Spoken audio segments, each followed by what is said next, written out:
ஆகவே கர்ம வினைகளை, பாவ வினைகளை போக்குவதற்கு யோகா பயன்படாது. யோகாவினாலே கர்ம வினைகள் போக முடியாது, பாவத்தை சுட்டரிக்க முடியாது. இயேசு கிறிஸ்து ஒருவராலே தான் நம்முடைய பாவங்களை போக்க முடியும். இயேசு கிறிஸ்து ஒருவராலே தான் நம்முடைய பாவங்களை மன்னிக்க முடியும். நம்முடைய பாவங்களால் நம்மை கழுவி சுத்திகரிக்க முடியும். காரணம், அவரே நமக்காக இந்த உலகத்திலே வந்து நமக்காக தன்னுடைய ஜீவனையே கொடுத்து விட்டார். அவர் சிந்தி விலையேறப்ப இரத்தத்தை நமக்கு கிரயமாக செலுத்தி நம்மை மீட்டு கொண்டார். நாம் அவருக்கு சொந்தமானவர்கள் என்பதை மறந்து போகக்கூடாது.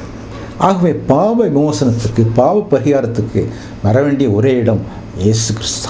இயேசு கிறிஸ்துவண்டை வர வேண்டும், அதை தவிர வேறு வழி இல்லை என்று நாம் வேதத்திலே பார்க்கிறோம். ரொம்ப தெளிவாக திட்டவட்டமாக இருக்கிறது. இன்றைக்கு வேதத்தில் இவ்வளவு தெளிவாக இருந்த பிறகும் இன்றைக்கு கிறிஸ்தவ ஊழியர்கள், மிகப்பெரிய உலக புகழ்மிக்க ஊழியர்களே இன்றைக்கு திசை மாறி நிற்கிறார்கள். ஒரு அமெரிக்காவில் உள்ள ஒரு உலக புகழ்மிக்க ஒரு ஊழியக்காரர், ஒரு போதகர் என்ன சொல்கிறாரு, உலகத்தில் உள்ள மனிதர்களே 99.9% எல்லாரும் எப்படியா, நாட் பேட் பீப்புள், நாட் பேடா. என்னங்க, இப்போ மனிதனை திருப்திப்படுத்துவதற்காக சொல்லக்கூடிய போதனைகள். அவங்களுடைய நோக்கம் எல்லாம் என்ன? பொருளாசை தான். எப்படி மனுஷனை திருப்திப்படுத்தி அவங்கள சந்தோஷப்படுத்தி அவங்ககிட்ட இருக்கிற பணத்தை கறக்கிறது. அதுக்காக என்ன வேணாலும் சொல்லுவோம். வேதம் அப்படி சொல்லுகிறதா? 99.9% வந்து நாட் பேட் பீப்புள் அப்படின்னு சொல்லுதா? அதோட அவன் இடத்துல புறச்சமயங்களை வழிபடுகிறார்களே அவர்கள் கூட கடவுளை நேசிக்கிறார்கள் என்று சொல்லுவார். கடவுளையே சரியாக அறியாத பொழுது எப்படி கடவுளை நேசிக்க முடியும்? இது நான் சொல்லுகிறது கிறிஸ்தவ போதகர் சொல்லுகிறதை நான் சொல்கிறேன். வேதம் என்ன சொல்கிறது? 100க்கு 100 மனிதன் பாவி.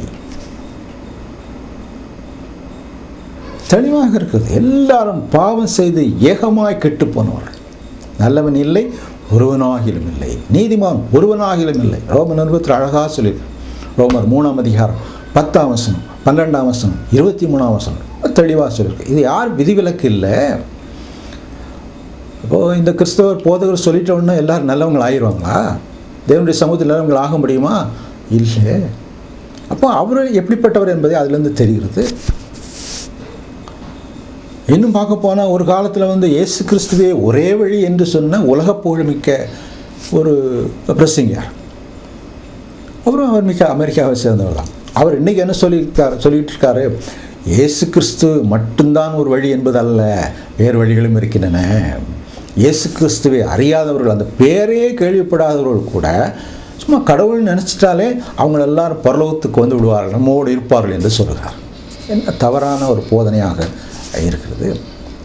இல்லை, வேறு வழி இல்லை. இயேசு கிறிஸ்து அவராலே என்று வேறு ஒருவராலும் ரட்சிப்பு இல்லை. நாம் பரலோக பாக்கியத்தை, நித்திய ஜீவனை பெற்றுக்கொள்வதற்கு இயேசு கிறிஸ்துவை தவிர வேறு வழி இல்லை.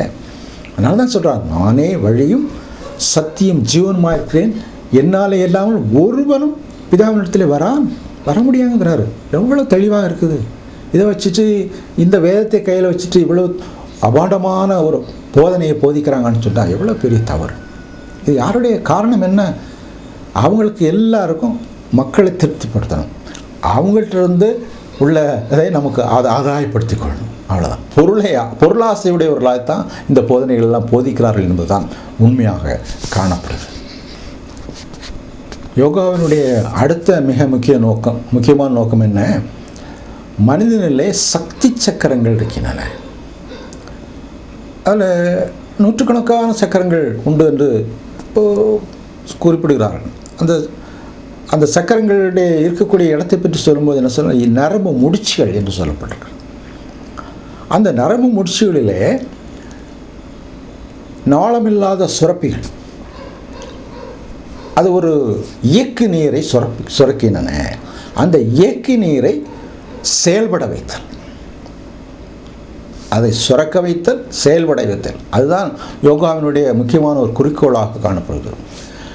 இதில் அந்த நூற்றுக்கணக்கான சக்கரங்களிலே 7 சக்கரங்களை குறிப்பாக மிக முக்கியமாக இந்த யோகாவினுடைய முறையின் மூலமாக தூண்டிவிடலாம், தட்டி எழுப்பி விடலாம் என்று சொல்கிறார். அதில் முதல்ல இருக்கக்கூடியது அடியில், அதாவது தண்டுவடத்தின் அடியில் இருக்கக்கூடியது தான் மூலாதார சக்கரம். இப்போது இங்கிருந்து தான் இந்த குண்டலினி சக்தி, இந்த குண்டலினி சக்தி என்று சொல்வது சர்பன் பவர் என்று சொல்வார். அது மறைந்திருக்கக்கூடிய ஒரு சக்தி. பாம்பு சுருண்டு கடந்து அப்படியே ஒரு இடத்துல அப்படியே படுத்திருந்தால் நம்ம அது சரியாக கண்டுபிடிக்க முடியாது, அசைவற்று இருந்தால் கண்டுபிடிக்க முடியாது இல்லையா? அதே போல் அதை ஓமானமாக இதை ஒப்புமைப்படுத்தி சொல்கிறார். அவ்விதமாக மறைந்திருக்கக்கூடிய இந்த சக்தியை தட்டி எழுப்பினால், யோகாவின் மூலமாக தட்டி எழுப்பும் பொழுது அது பயங்கரமான விளைவுகளை ஏற்படுத்தும். அந்த மூலாதார சக்கரத்திலிருந்து குண்டலினி யோகா மூலமாக இந்த சக்தியை தட்டி எழுப்பும் பொழுது அந்த அதை சுரக்கக்கூடிய அந்த நிணநீர் சுரப்பிகள் மூலமாக, நாளமில்லாத சுரப்பிகள் மூலமாக சுரக்கப்படக்கூடிய அந்த ஏக்குநீர், அது என்ன சொல்லுதான், பற்றுன மேலே மற்ற சக்கரங்கள் வழியாக போகிறது. கீழிருந்து ஆரம்பிக்கிறது நேரம் உச்சந்தலை வரைக்கும் ரொம்ப வேகமாக போகுது. எப்படிப்பட்ட வேகமுடையதான்? அணுமின் ஆற்றலை போன்றது. இப்போது அணுசக்தி வெளிப்படுத்தினா எவ்வளோ ஸ்பீடாக இருக்கும் இல்லையா? அவ்வளவு ஸ்பீடாக அந்த பவர் அப்படியே போகுது. இது பாம்பு போகிறதுன்னு அர்த்தம் இல்லை, அதனுடைய இயக்குநீருடைய சக்தியானது அவ்வளோ வேகமாக அங்கே போகுது. உச்சந்தலையை அடைகிறது, கிரவுன் சக்கராக போகுது. அதுக்கு முந்தின சக்கரா ப்ரோ சக்கரா, அதாவது நெற்றிக்கண்ணின்னு சொல்லுகிறார்கள் அல்லவா? அதிலிருந்து நேர மூளைக்கு, முச்சந்தலைக்கு அங்கே கொண்டு செல்லப்படுகிறது. அந்த சக்தி செயல்படுத்துகிறது அந்த மூளை தான். இப்போது இந்த சக்கரத்தை எழுப்பிவிடுவதன் மூலமாக மனிதன் ஒரு பெரிய மனிதனுடைய அறிவுக்கண் திறக்கிறது. அதான் நெற்றிக்கண். இப்போது ஒரு சமயத்தார் குங்குமம் போட்டு வைக்கிறாங்க இல்லையா? இது எதை காட்டுகிறது? இந்த நெற்றிக்கண்ணை காட்டுகிறது. நெற்றியில் ஒரு தனியாக கண் இருக்கு என்பதல்ல, ஒரு அறிவுக்கண் அங்கே திறக்கிறது. ஒரு ஒரு ஒரு அறிவு அது நேர மூளைக்கு போகுது. இந்த சக்தியினுடைய விளைவு. அப்போ மனிதன் தெய்வத்தை கண்டுகொள்வதற்கு இந்த அறிவு பயன்படுகிறது. அது ஒரு பயங்கரமான அறிவு என்று அதில் அங்கே குறிப்பிடப்பட்டிருக்கு. அதனுடைய நெற்றிக்கண்ணை பற்றி விளக்கம் இருக்குது. அப்போது இதிலிருந்து நேர மூளைக்கு போகும்போது மூளையிலே அது அதனுடைய தாக்கம் ஏற்படுகிறது. இப்போ வேகமாக இந்த சக்தியானது போகும்பொழுது, அப்போ மூளையை அங்கே சென்று தாக்கும் பொழுது அந்த பயங்கரமான சில விளைவுகள் ஏற்படுகிறது. அதை சரியாக ஒரு யோகா பயிற்சியாளருடைய மேற்பார்வையில் செய்யாவிட்டால், இந்த குண்டலினி யோகா செய்யாவிட்டால் என்ன நடக்குமா? விபரீதமான விளைவு ஏற்படும். இப்போ மூளை பாதிக்கப்படும் போது சிலருக்கு பைத்தியம் பிடிச்சிருக்குது.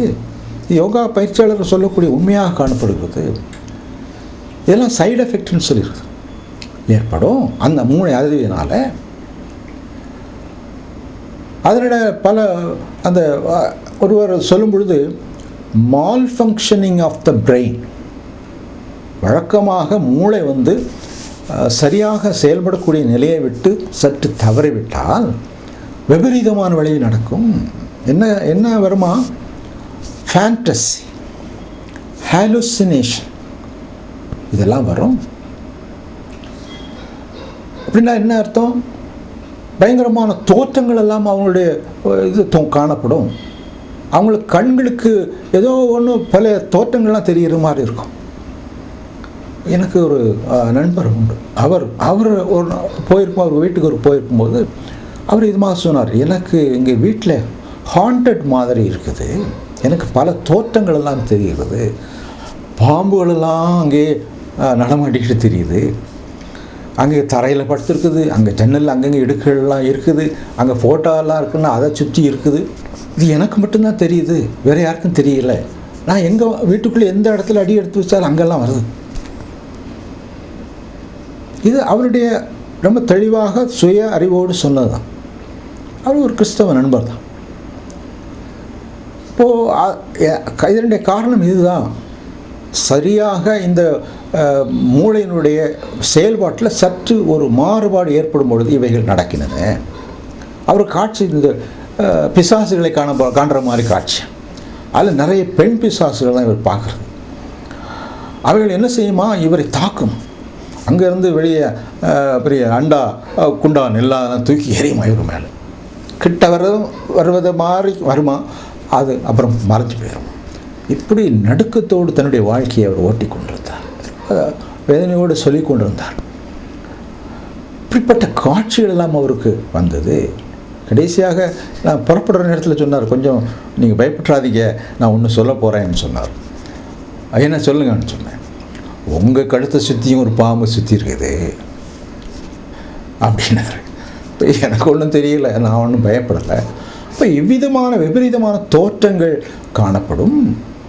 இப்போது சில காட்சிகளெல்லாம் காட்டுறாங்க இல்லையா, இந்த விஷன்ஸ் அண்ட் ட்ரீம்ஸ், அதனுடைய இந்த விளைவுகள் எல்லாம் நம்ம இதை பார்க்க போகிறோம். இப்போ இதெல்லாம் இந்த குண்டலினி சக்தியை எழுப்பிவிடுவதன் மூலமாக இந்த சக்கரங்களில் உள்ள இந்த நரம்பு முடிச்சுகளில் உள்ள சில மறைந்திருக்கும் சக்திகளை தட்டி எழுப்புவதன் மூலமாக இந்த விபரீதமான விளைவுகள் நடக்கின்றன என்று பார்க்கிறோம். நிறைய விளைவுகள் இந்த குண்டலினி யோகாவின் மூலமாக நடைபெறுகிறது என்பதை நாம் தொடர்ந்து நம்ம பார்க்க போகிறோம். ஆகவே இது ரொம்ப ஆபத்தான ஒன்று என்று அவர்களே சொல்கிறார்கள். அது ஒரு யோகா பயிற்றுனருடைய மேற்பார்வையில் தான் இந்த யோகாவை மேற்கொள்ள வேண்டும், இல்லை என்றால் அது மிகப்பெரிய ஆபத்தில் வந்து முடியும் என்று சொல்கிறார். உண்மை. பலரும் இந்த யோகா முன்னாலே பயிற்றுனராக இருந்து பயிற்சியாளராக இருந்து 20 ஆண்டு 25 வருஷம் பயிற்சியாளராக இருந்து அவர்கள் ஆண்டவராக இயேசு கிறிஸ்துவை ஏற்றுக்கொண்டு அவர்கள் இந்த பிசாசின் பிடியிலிருந்து விடுபட்ட பிறகு அவருடைய சாட்சிகள்லாம் எழுதியிருக்கிறாங்க. அதெல்லாம் படித்து பார்த்தேன். அவர் தெளிவாக சொல்கிறார், எச்சரிக்கையாக இருக்கணும். அவர்கள் எப்படி விடுபட்டார்கள் என்பதையும் நீங்கள் நெட்டில் அடித்து பார்த்தீங்கன்னா தெரியும். அதெல்லாம் இருக்குது. முன்னாள் பயிற்றுனர். ஸோ இந்த சக்கரங்களை தூண்டி விடுதல், சக்கரத்தினுடைய மறைந்திருக்கக்கூடிய அந்த சக்தியை தட்டி எழுப்புதல், குறிப்பாக மூலாதார சக்தி குண்டலினி சக்தியை எழுப்பிவிட்டு இந்த செயல்களில் எழுப்பிடக்கூடிய செயலானது இதனுடைய முக்கியமான நோக்கமாக காணப்படுகிறது. அதனால் பல இதெல்லாம் நடக்கிறது. சில வீடியோ காட்சிகளை கூட நம்ம ஏற்கனவே பார்த்து இன்னும் நாம் பார்க்கலாம். இப்போ இதெல்லாம் ரொம்ப ஆபத்தான ஒன்று என்பதையும் அறிந்து கொள்ள வேண்டும். விதமாக யோகாவினுடைய மிக முக்கியமான நோக்கம் இந்த சக்கரங்களிலே மறைந்திருக்கக்கூடிய இந்த சக்தி, குண்டலினி சக்தி, இதை எழுப்பிவிடும்போது இவைகளெல்லாம் நடக்கும். இது மிக ஆபத்தானது என்பதை நாம் அறிந்து கொள்ள வேண்டும். நெற்றிக்கண் திறக்கிறது என்று சொல்கிறார் அல்லவா. இப்போது இந்த பிசாசானவன் ஏதேந்த தோட்டத்தில் வந்து ஏவாள்கிட்ட சொல்கிறான் இல்லையா, உங்கள் கண்கள் திறக்கப்படும், நீங்கள் தேவர்களைப் போல் ஆகிவிடுவீர்கள், உங்களுக்கு நீங்கள் நன்மை தீமை அறியத்தக்க தேவர்களைப் போல் ஆகிவிடுவீர்கள், உங்களுக்கு அறிவுக்கண் திறந்துவிடும் என்று அவன் அன்னைக்கு அங்கேயே போதனை கொடுத்தவன். இப்போ இந்த போதனையும் அதுதான் இல்லையா. இவங்களுக்கு உங்களுடைய கண்கள் திறக்குமா, ஒரு என்லைட்மெண்ட் கொடுக்கக்கூடிய ஒரு ஸ்பாட், ஒரு சக்கரம். அதான் அந்த நெற்றிக்கண் என்று சொல்லுவது. அதனால் நெற்றில் இருக்கிறதுன்னு அர்த்தம் இல்லை. ஒரு புதிய ஒரு அறிவு ஒரு கொடுக்கக்கூடிய ஒரு தன்மை உள்ள ஒரு சக்கரமாக அது காணப்படுகிறது. அது இதை உருவாக்கி இது அப்போவே அவன் கொண்டு வந்தது, பிசாசு கொண்டு வந்தது தான். என்ன நடந்தது? அறிவுக்கண் திறந்தது. கடைசி என்னாச்சு? தேவனை விட்டு அவர்கள் துரத்தப்பட்டார்கள், தங்களை நிர்வாணிகள் என்று அறிந்து கொண்டார்கள். தேவனை போல ஆகிவிடுவீங்க, கடவுளை போல ஆகிவிடுவீர்கள் என்று சொன்னான். கடவுளை போல் ஆக முடியுமா? இன்றைக்கும் இப்போ யோகாவுடைய முக்கியமான நோக்கம் என்ன? கடவுளை போல் ஆயிரும், கடவுளோடு இணைந்து விடுதல். நாமும் கடவுள் தான். அப்புறம் சமயத்தருடைய முக்கியமான ஒரு போதனை என்ன? மனிதனிலே தெய்வீக சக்தி இருக்கிறது, இந்த தெய்வீக சக்தி பூர்ணமடைந்து அவன் தெய்வத்தன்மை அடைய வேண்டும். இதுதான் நோக்கம். மனுஷன் தெய்வம் ஆக முடியுமா? முடியாது.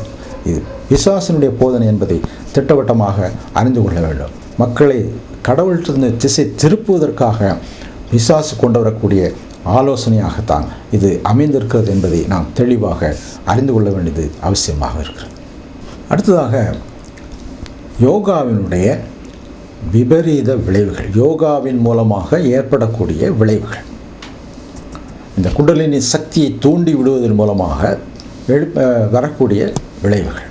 அப்போ அதனுடைய சக்தி எப்படிப்பட்ட சக்தி என்று நான் குறிப்பிட்டேன் இல்லையா, அணுசக்தியை போல ரொம்ப வேகமாக செயல்படக்கூடிய, அவ்வளோ பட்னு ஒரு லைட்னிங் போல் போச்சுன்னா என்ன இருக்கும்? என்ன விளைவுகள் ஏற்படும் இல்லையா? அதுபோல் மின்சக்தியை போல வேகமாக போகக்கூடியது என்று இந்த சக்தியை பற்றி அங்கே சொல்லியிருக்கு. இப்போ அதன் விளைவாக ரொம்ப பயங்கரமான காரியங்கள் நடக்கின்றன. இப்போ இன்றைக்கி இந்த சில கிறிஸ்தவ கூட்டங்களில் சில சாட்சி சொல்கிறாங்க இல்லையா? என்ன சொல்கிறாங்க? பெரிய ஒரு மின்சாரம், ஒரு 10,000 வாட்ஸ் மின் சக்தி இப்படி பாய்ந்து செல்வது போல் அவ்வளோ பயங்கரமான ஒரு சக்தி இடத்துல வந்தது. என்னுடைய உடலெல்லாம் பயங்கரமாக ஒரு கொதிக்கிற ஒரு நல்ல சூடாகிவிட்டது அப்படின்னு சாட்சி சொல்கிறாங்க. இது உண்மைதானா? உண்மை. என்ன உண்மை? அவங்க சொல்கிறது என்னது? பரிசுத்த ஆவியானவர் என்று வந்ததுனால வரும்போது இப்படிப்பட்ட ஒரு உணர்வு இருந்தது, ஒரு ஷாக், எலக்ட்ரிசிட்டி பாஞ்சு வர்ற மாதிரி, நெருப்பு நிறைஞ்ச மாதிரி. பரிசுத்த ஆவியானவர் எலக்ட்ரிசிட்டியா இல்லை நெருப்பா? இது பிசாசினுடைய வேலை. நம்ம இதெல்லாம் தொடர்ந்து பார்க்க போகிறோம், ரொம்ப தெளிவாக பார்க்க போகிறது. இந்த மாதிரி ஒரு இது நடக்குமா? நடக்கும். என்ன இந்த குண்டலினி சக்தியினுடைய விளைவு இது ஏற்படுது. அப்படிப்பட்ட உடல் சூடாகும், உடல் அதிகமாக ரொம்ப குளிர்ச்சி அடையும், எல்லாம் இருக்குது. மின்சக்தி பாய்வது போன்ற ஒரு உணர்வு ஏற்படும்.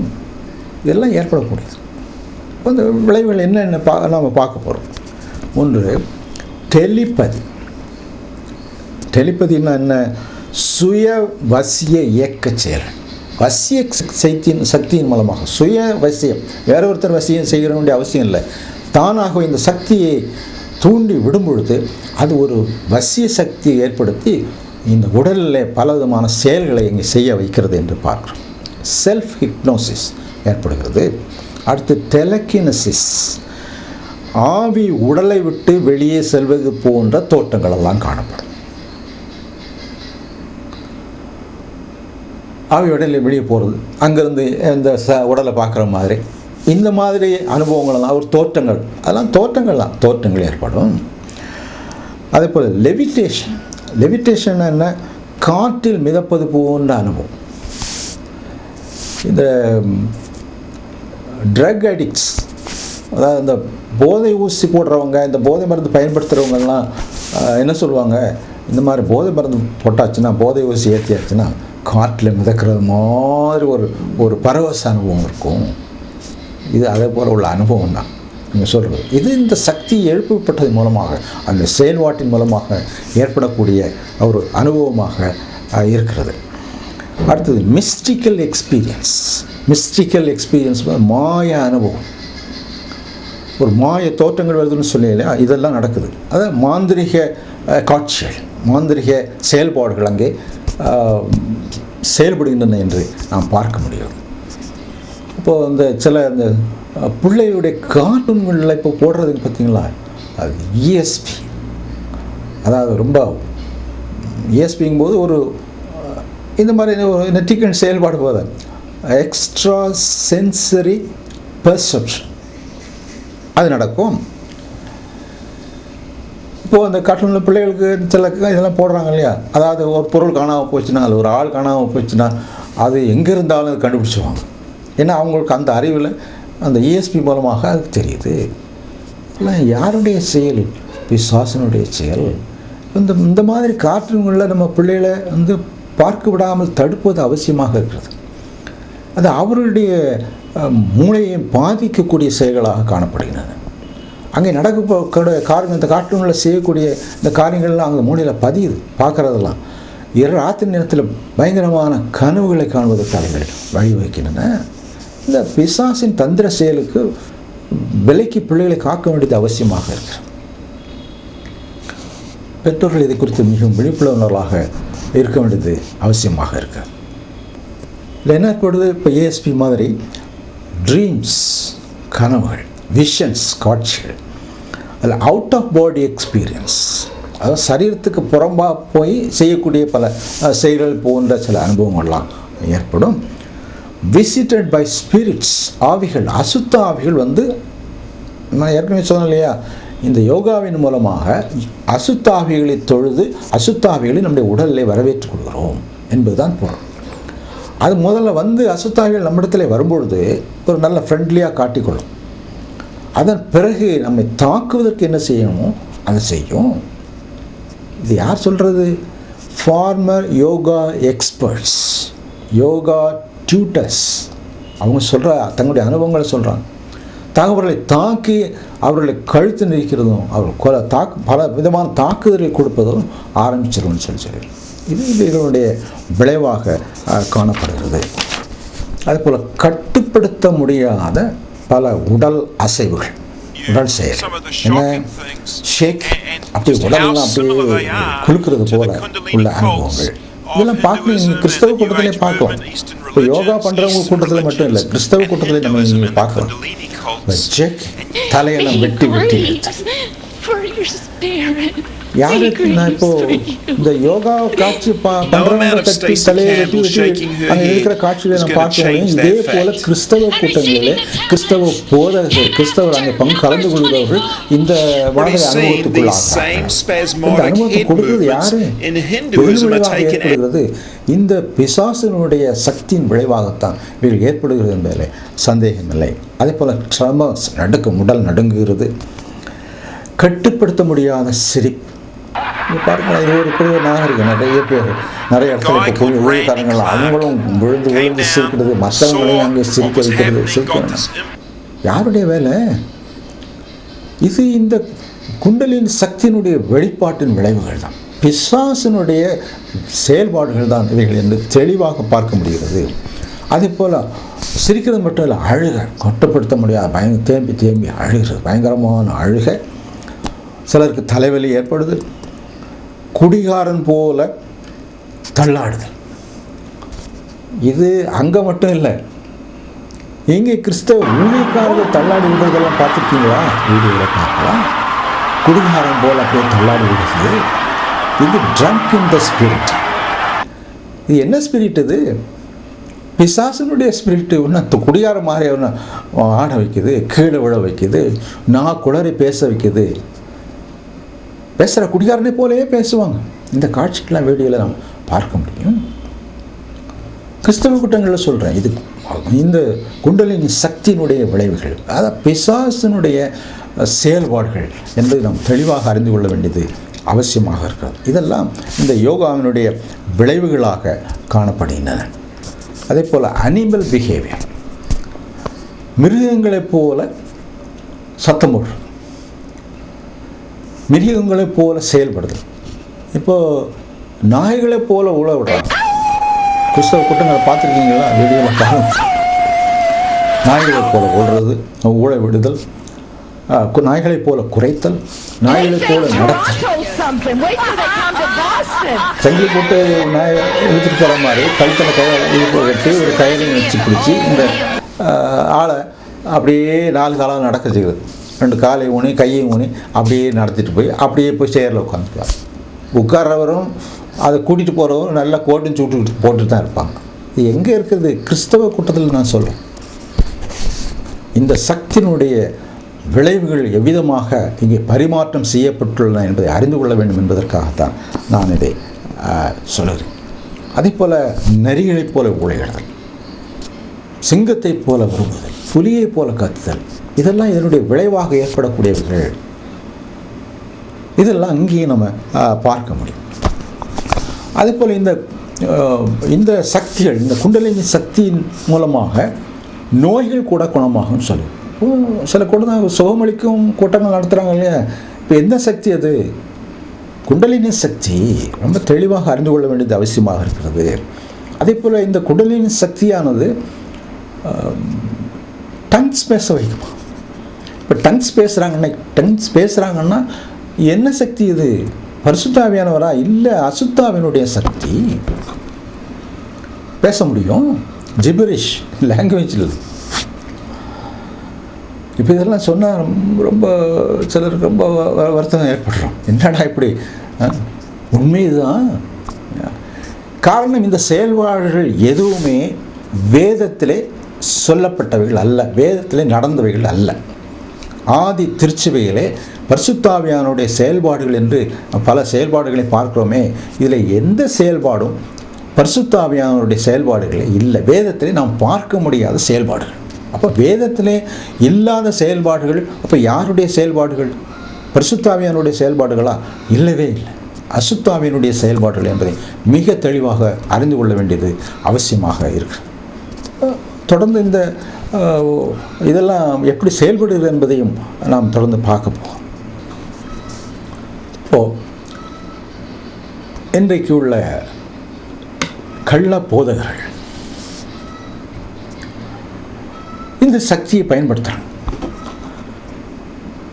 ஆனால் அவர் சொல்வது பரிசுத்த ஆவியானவரால் இதை செய்கிறோம், பரிசுத்த ஆவியானவர் தான் செயல்படுகிறார் என்று சொல்லுகிறார். ஆனால் உண்மையிலே இங்கே செயல்படுவது என்ன? அசுத்த ஆவிகள். ஏன்னா இவங்க அசுத்த ஆவிகளை தங்களுடைய உள்ளத்தில், தங்களுடைய உடலிலே அவர்கள் ஏற்கனவே வைத்திருக்கிறார். இது ஏதோ ஒரு விதத்திலே அசுத்த ஆவிகள் அவர்களை ஆட்கொண்டு விடுகின்றன, புகுந்து விடுகின்றன. அதற்கு பல காரணங்கள் இருக்குது. எப்படி இது புகுந்துருது, எப்படி இதில் இது செயல்பாடுகள் ஏற்படுகின்றன என்பதற்கு பல காரணங்கள் இருக்கின்றன. இப்போ இந்த ஊழியக்காரங்கள் இதை செய்கிறாங்கன்னு சொன்னால், அந்த கள்ளப்போதர்கள் இதை செய்கிறாங்கன்னு சொன்னால், முதல்ல அவர்கள் இந்த தாக்கத்துக்கு உட்பட்டிருக்கிறார்கள். அவர்களிடையே அந்த குண்டலினி சக்தி ஏற்கனவே எழுப்பப்பட்டிருக்கிறது. ஒரு முறை விதமாக பிசாசுக்கு இடம் கொடுத்து விட்டால் அப்புறம் திருப்பி அவசியம் இல்லை, அது தானாகவே அந்த செயல்பாட்டுக்கு உள்ளாகிவிடும். அதில் ஒரு எடுத்துக்காட்டு சொல்லிருக்கு இல்லையா? ஒரு பிசாசு ஒரு மனிதனை விட்டு வெளியே போகும்பொழுது அங்கங்கேயே சுற்றி திரிந்து இடம் இல்லாமல் அவர் தங்குவதற்கு இடம் இல்லாமல் இருக்கும்பொழுது திருப்பியும் நான் வந்த வீட்டுக்கு போகணுன்னு திரும்பி வருது. அங்கே பார்த்தா நல்லா பெருக்கி ஜோடிக்கப்பட்டு அங்கே இடம் ரொம்ப காலியாக இருக்குது. தண்ணிலும் பொல்லாத வேறு 7 ஆவிகளை கொண்டு வந்து அங்கே புகுந்து கொள்ளும்.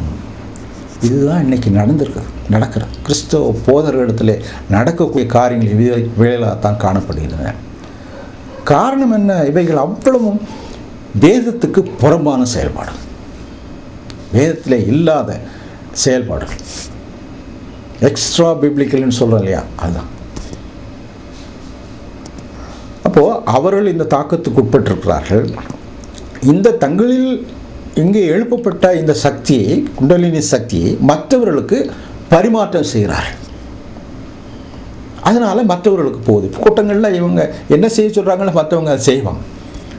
இது ஒரு காரணம். அப்படி செய்யும்போது என்ன செய்கிறார்? அவர்கள் அந்த கூட்டங்களிலே விவிதமான அசுத்தாவியை இறக்கி விடுகிறார்கள். இது இன்னைக்கு உள்ள ஊழியர்கள் செய்யக்கூடிய காரியங்களாக இருக்கும். இது ஒரு நாகரிகமாக மாறிடுது. அது பெரிய ஊழியர் முதல் சின்ன ஊழியர்னு சொல்லக்கூடிய எல்லாரும் இதை செய்ய ஆரம்பிச்சிருக்காங்க. இப்போ இவர்கள் செய்யக்கூடியதெல்லாம் வேதத்தில் இருக்குதான்னா இல்லை. இப்போ இவர்கள் செய்யக்கூடியதெல்லாம் வேதத்துக்கு புறம்பானது என்பதை நாம் எதிலிருந்து அறிந்து கொள்ளலாம்? அவருடைய செய்கைகளிலிருந்து அறிந்து கொள்ளலாம். அந்த செய்கைகள் வேதத்தில் இருக்கிறதா என்று ஒப்பிட்டு பார்ப்பதன் மூலமாக தெரிந்து கொள்ள வேண்டும். அப்போ தான் இது தெரியும். இல்லைன்னா அவங்களுடைய செயல்கள் பார்த்து ஏமாந்து போவோம். அப்போ அது நடக்குது, இப்படி நடக்குது, அப்படி நடக்குது, இப்படி நடக்குது, நடக்கும். ஆனால் வேதத்தில் நடந்திருக்குதா? இல்லை. இப்போ பல எடுத்துக்காட்டுகள் இருக்கின்றன. இப்போது ஆட்களை பின்னட்டி தள்ளி விழ வைக்கிறாங்க இல்லையா? அது பல முறைகள் பின்னிட்டு தள்ள வைக்கிறாங்க.